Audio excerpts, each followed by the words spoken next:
Yes, Padmananda. Okay, thank you, sir. Good evening to one and all. I know this is a tea time, I guess, for at least some of us. Thank you for joining in to be with, to know a little about organic cation transporters. I just went back to this slide because it says what a neurologist must know. But when I come to the slides, you'll realize that it's just that any doctor or any clinician should know because a lot of research has been going on about organic cation transporters, but we seem to know very little. So what little of that I know, I'll share it with you people. So this is how we are going to go about the presentation. Basically, what are transporters and what are organic cation transporters? In the sense, in the broad sense, where are we going to place OCTs, and then types of OCTs that we know of, and of course, why is it even important to learn about them? So it's not basically neurological drugs. This is a misnomer, I would say. There are just drugs which are OCT2 substrates and OCT2 inhibitors, and of course a summary. So this is what we are going to cover. So what are transporters? Basically, they are membrane proteins and they control the influx of essential nutrients and ions, also the efflux of cellular waste, environmental toxins, and other xenobiotics. So that's the general term, what a transporter means. To place OCT, I have put up this slide. You can classify the transporters into two major superfamilies. One is the ABC or the ATP binding cassette, which is further divided into seven families. The major, transporters that come under this family are P-glycoprotein. I think all of us are familiar with this, and CFTR. The other family is the major superfamily is the solute carrier transporters, which has 43 families and over 300 and odd transporters. Among them, the main ones are the renal transporters, which are coded as SLC22.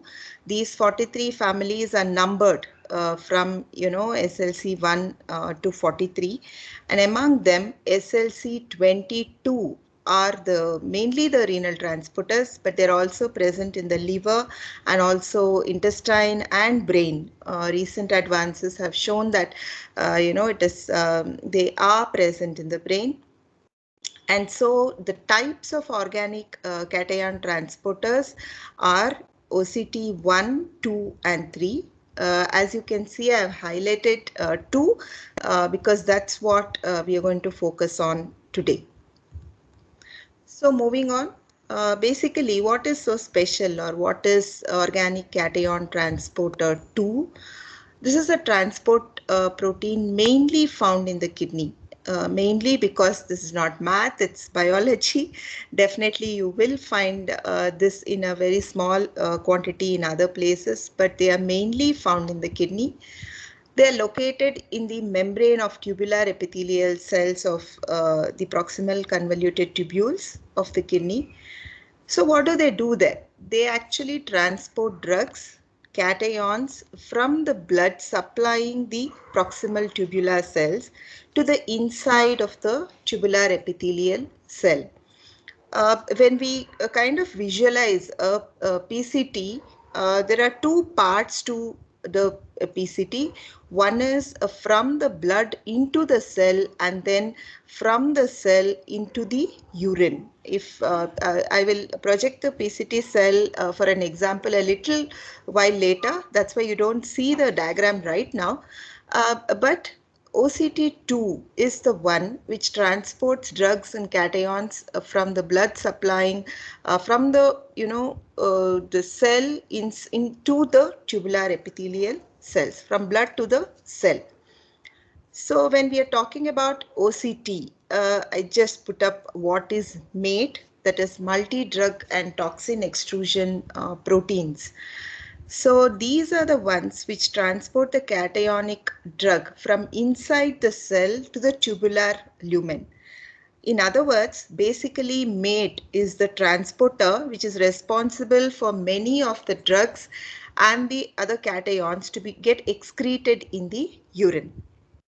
So why have I put this under the same heading as OCT2? A little bit of history which I found interesting is that OCTs were found at around 1995, whereas the MATE, the other transporter that we are talking about, were found as late as 2005.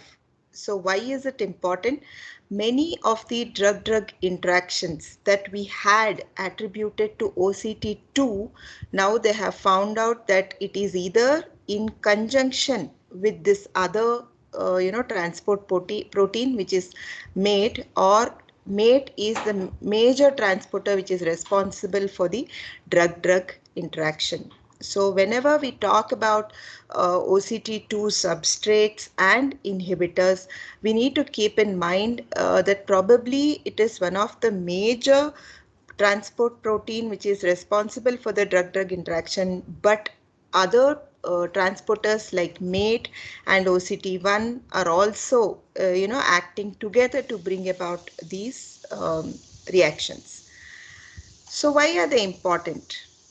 Basically, why do we study transporters? Because of drug interactions. So which are the kind of drug interactions that we are going to see with any of these transport proteins? I'm not talking here only about OCT, but inhibitors. Basically, inhibitors are those that block the action of OCT2. I'm not talking about inducers here because as of now, there are not any known OCT2 inducers. That is, it hasn't been proven, but inhibitors we do have. And then they can cause competitive inhibition, compounded interactions. So let's see what can an inhibitor do. A OCT2 inhibitor which is taken with medications transported by OCT2 can alter the drug's elimination. That can happen with a OCT2 inhibitor. We'll come to the examples just later. That's why I haven't put the examples here. Drugs transported by OCT2 may themselves also inhibit it. Maybe we can call them kind of auto-inhibitors. So some drugs, even though they are transported by the same transporter, may also inhibit it. What is competitive inhibition? Two drugs which are transported by OCT2 may compete with each other, and they can alter the elimination of either one or both of them. The transportation or the elimination can get altered of both the drugs or any one of those drugs. The next one is interesting, even though right now it is theoretical. It's called the compounded interaction. Let's suppose a person is taking 3 or more drugs which are potential for compounded interaction. What do I mean when I say potential for compounded interaction? Example, drug A. Let us suppose it is metabolized by cytochrome P2D6. Which is known cytochrome for many, which is responsible for many drug metabolic actions, and it is transported by OCT2. Let's suppose that is drug A, the characteristic of drug A. Drug B inhibits cytochrome P2D6. Drug C inhibits OCT2. In other words, a particular patient is on all these drugs, drug A, B, and C, where A is metabolized by cytochrome P2D6 and transported by OCT2, whereas drug B inhibits the cytochrome P2D6 and drug C inhibits OCT2. In such a patient, if there were to be compounded interactions, what can happen? If drug A is taken with drug B, its elimination is decreased partially, but this elimination alteration might not be significant. In other words, it might not be clinically important. Whereas if drug A is taken with drug B and drug C, its elimination is decreased substantially and this interaction becomes significant. Why are we talking here about, when we are talking about transporters, about compounded interactions, is the drug interactions happening due to the enzymes, or the metabolic enzymes is quite well known, whereas the interactions that are happening due to drug transporters are relatively new. I wouldn't say they're absolutely novel, but as compared to the metabolic enzymes, they are relatively new. So as clinicians, we need to, take into account these interactions also. So that's about why studying about OCT2 is important.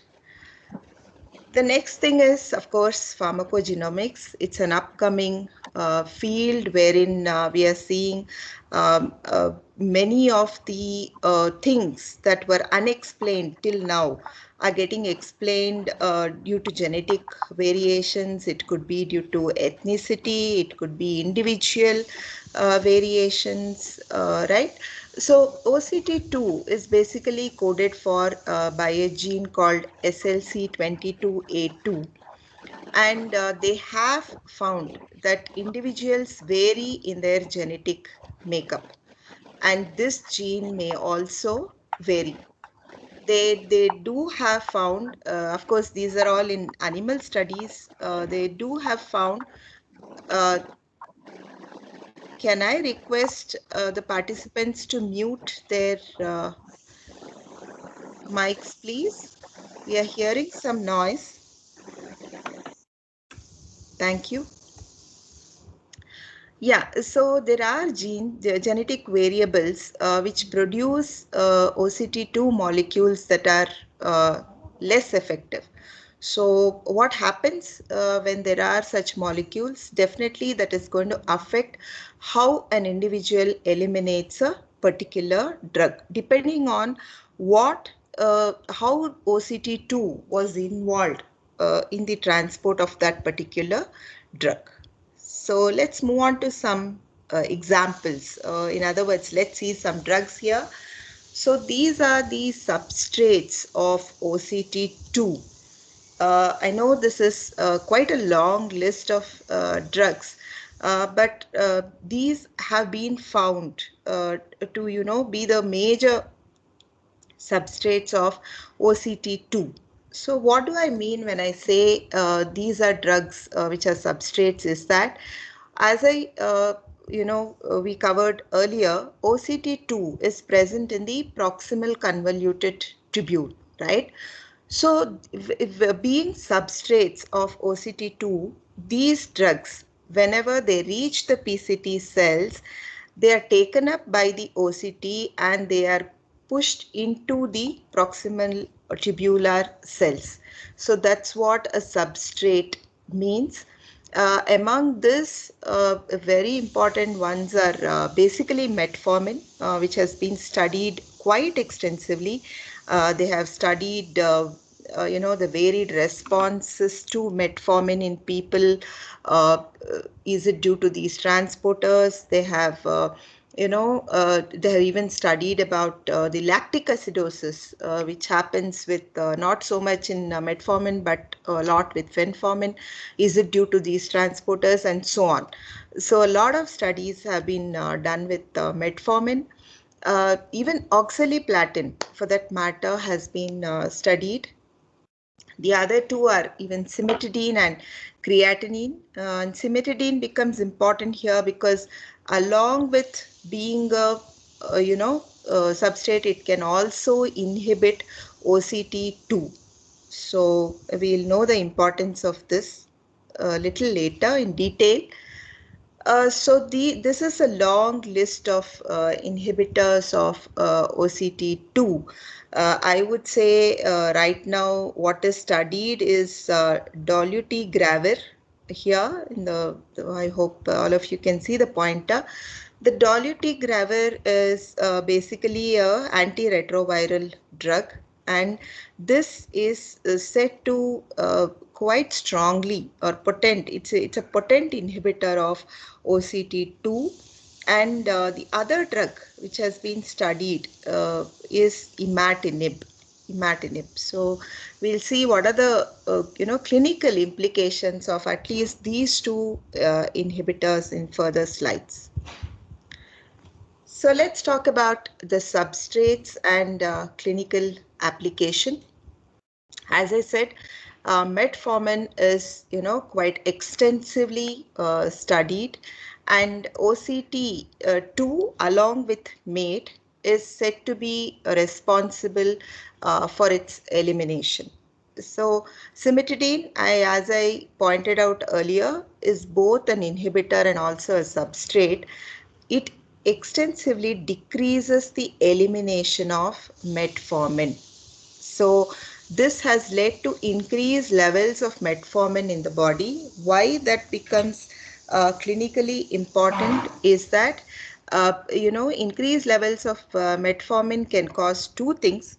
One is it can alter the HbA1c levels in a patient, as well as it can lead to lactic acidosis. Of course, cimetidine is not in therapeutic use much nowadays, but cimetidine still continues to be the probe or the inhibitor, standard inhibitor, which is used to study OCT2. So the other, since cimetidine is an H2 blocker, naturally the other H2 blockers like ranitidine and famotidine have come under the study, I would say, spotlight. It is seen that ranitidine also decreases the elimination of metformin, but not to the same extent as that of cimetidine. And it's interesting with famotidine, it does enhance the elimination through OCT2, but it inhibits multi-drug and toxin extruder. In the sense, what they say is there is a beneficial effect of it inhibiting MATE, thereby it slightly increases the metformin levels. But it can also lead to lactic acidosis because it enhances elimination. So that's what, of course, famotidine is not, the studies were not in humans, it was in animals. These H2 blockers were, quite older studies, whereas the other drugs recently that have been included under these, substrate and possible drug-drug interaction are cephalexin, which is an antibiotic, and dolutegravir. As I said, it's an integrase inhibitor and it's a antiretroviral drug. So that's about substrates. The other substrate of OCT2 is amantadine. With amantadine, absolutely there are no human studies that I could find. But what the studies have shown is, recent studies have shown that OCT2, apart from playing a role in kidneys, do play a physiological role in the central nervous system by regulating the interstitial concentrations of monoamine transmitters like dopamine and others. So what has amantadine got to do with it? In animal studies, it has been shown that concentration of amantadine, which is effective or which is a therapeutic dose for Parkinson's disease, could increase or may increase the interstitial concentration of dopamine and other aminergic neurotransmitters by competing for OCT2. Of course, I reiterate, these were only animal studies. It has not been proven in human beings. So moving on to inhibitors. This is a very interesting clinical application of inhibitors. As I told you, the two main inhibitors that have been studied are one is of course cimetidine, the other one is imatinib. It is a potent inhibitor of OCT2.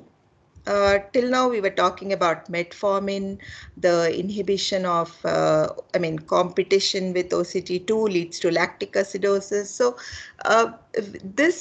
let us look at something beneficial, or, if we can tweak the activity of OCT2, can it be used, somewhat for our benefit? So this is one of the potential uses or therapeutic ways in which we can tweak OCT2. If you can concentrate on the right hand panel here, this is the lumen. This is the proximal tubular epithelial cells and blood. As I told earlier, OCT2 are transporters which take the drug from the blood into the cell. MATE is the one which actually extrudes it out into the urine. So that's the orientation. And I reiterate, most of the drug-drug interactions happen in conjunction with OCT2 and MATE. Many of them are happening together. You cannot attribute it only to OCT2. Okay, so what happens here? Why is this important here? Cisplatin, carboplatin are all anti-cancer drugs, as we know. And cisplatin causes nephrotoxicity because OCT2 gets it into the cell, and here nephrotoxicity is the culprit, which many patients cannot tolerate cisplatin, even though it's quite an effective agent for treatment of cancer. If we look at this diagram here, so the more of cisplatin is taken in, but MATE is not able to extrude it at the same rate. So that could be one of the reasons for its nephrotoxicity. So when they administered imatinib after administration of cisplatin, they could ameliorate this nephrotoxicity. So this is being explored. If we can give these two drugs together, then could the nephrotoxicity of cisplatin brought down? So this is one of the clinical application of the inhibitors here. Interestingly, if you look at here, carboplatin and nedaplatin are not OCT substrates, and they do not cause much of nephrotoxicity. Oxaliplatin also does not cause as much nephrotoxicity because it is said that MATE is able to extrude it out more quickly. So that's the reason why only cisplatin is notorious to cause the nephrotoxicity at that level. So what about the pharmacogenomics of OCT2? 808G TSNP in OCT2 ameliorates cisplatin-induced nephrotoxicity. They have taken different patients from different ethnicity, and they have checked whether cisplatin treatment or nephrotoxicity with cisplatin has any difference in these patients, and they do attribute it to this particular SNP. Similarly, the minus 43TG and 1222AG in this gene, they have attributed positive and negative predictors for metformin response. When I say metformin response, the study actually said that almost 30% of patients do not respond to metformin treatment in patients with diabetes. They do not know why some patients attain the necessary HbA1c levels with this drug, whereas others do not. So with this hypothesis, they did check for these different variations, genetic variations, and they have attributed. But again, both these are still under study. What the authors conclude is that larger studies with all kinds of diabetic patients included, and even in the first case, more number of patients on cisplatin treatment, and the workup of their genetic makeup will give us conclusive evidence to claim that these patients respond to metformin versus these patients will not respond to metformin. So we talked about so many interactions, and frankly, most of the studies that I found, or from where I took in the material, were all animal studies. So obviously, the most logical question would be, are these interactions clinically significant?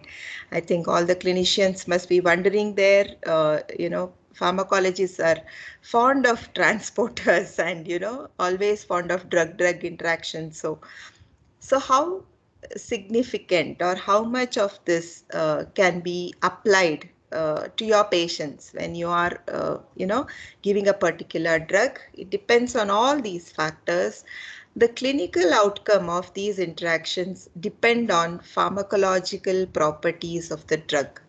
When I say pharmacological properties, it is their pharmacokinetics, the pharmacodynamics, where is the actual site of action of that particular drug? Does it get converted from a prodrug to an active drug? Is it a prodrug to begin with? All these definitely count when we really come to the clinical outcome. Is the elimination, is it unchanged? That is, for example, metformin became a very important substrate because it gets eliminated unchanged. So whatever happens within that cell has a bearing on the plasma levels of metformin. Suppose it was already metabolized before it entered the PCT cells, then probably these clinical changes wouldn't have been seen, right? So it depends whether the drug gets, eliminated unchanged in the kidney, and most importantly, how much of the drug is eliminated via kidney.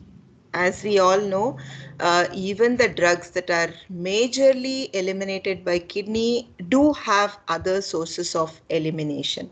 So what is the percent of drug eliminated via kidney? And of course, the therapeutic window of a particular drug. Is the therapeutic window narrow or whether it is quite broad? For example, the chemotherapeutic drugs that we, chemotherapy drugs that we spoke about have quite a narrow therapeutic window. So such drugs, even a little bit of change in their elimination can affect the patient or can affect the clinical outcome. So all these factors need to be taken into account whenever we are talking about the clinical significance or applicability of these drug-drug interaction. So generally, what is the criteria? This is something which I kind of synthesized from the many articles that I went through. Clinically significant effects happen with drugs having at least 50% of their elimination via the renal secretion. At least 50% of the drug, the substrate, should be getting eliminated through kidneys for the interaction to be significant. Also, these drugs should have a narrow therapeutic window. We just discussed this.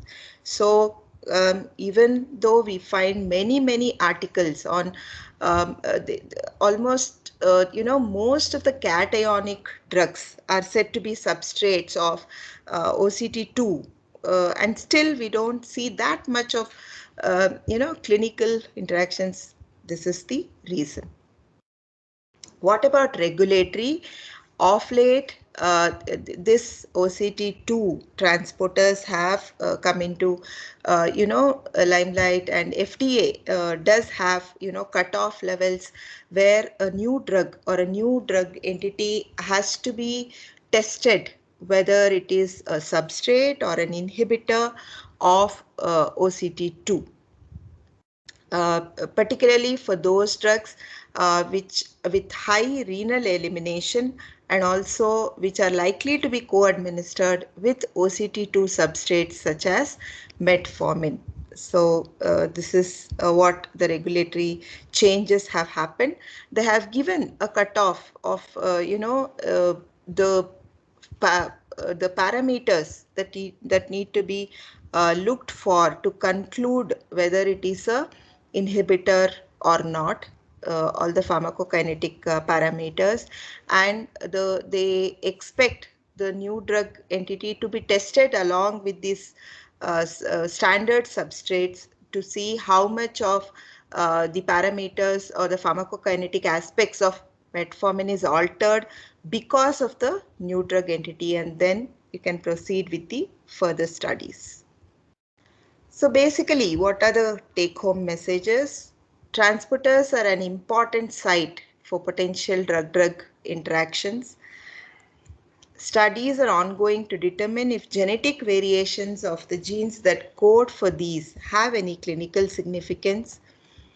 And of course, clinical outcomes or significance is dependent on multiple factors like the pharmacokinetic, pharmacodynamic properties of the drug, the expression of the transporter, etc.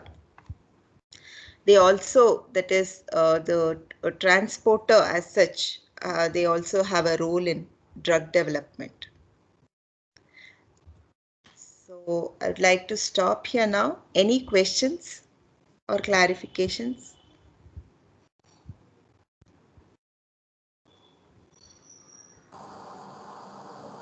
You can proceed. Okay, sir. Thank you. So if there were no questions, these were the questions that were circulated. Of course, this is very easy. Name two superfamilies of transporters, the ATP binding cassette transporters and the solute carrier transporters. The common locations where OCTs are present in the body are kidneys, liver, intestine and brain. Name an anti-diabetic agent which is a substrate of OCT2. This is quite obvious throughout the presentation. It is metformin. There was a diagram of the PCT for this question. Name the drugs A and B. There was cisplatin and oxaliplatin. It talked about the differential treatment of cisplatin and oxaliplatin by OCT2. Name a OCT2 substrate which is used in the treatment of migraine. This is sumatriptan. Why we didn't cover much of sumatriptan is that clinically significant interaction still hasn't been studied extensively. Hence, we did not cover much of sumatriptan. So if there are no further clarifications or questions, thank you all for your patient hearing. I would like to thank Dr. Sharma for giving me this opportunity. Thank you, sir.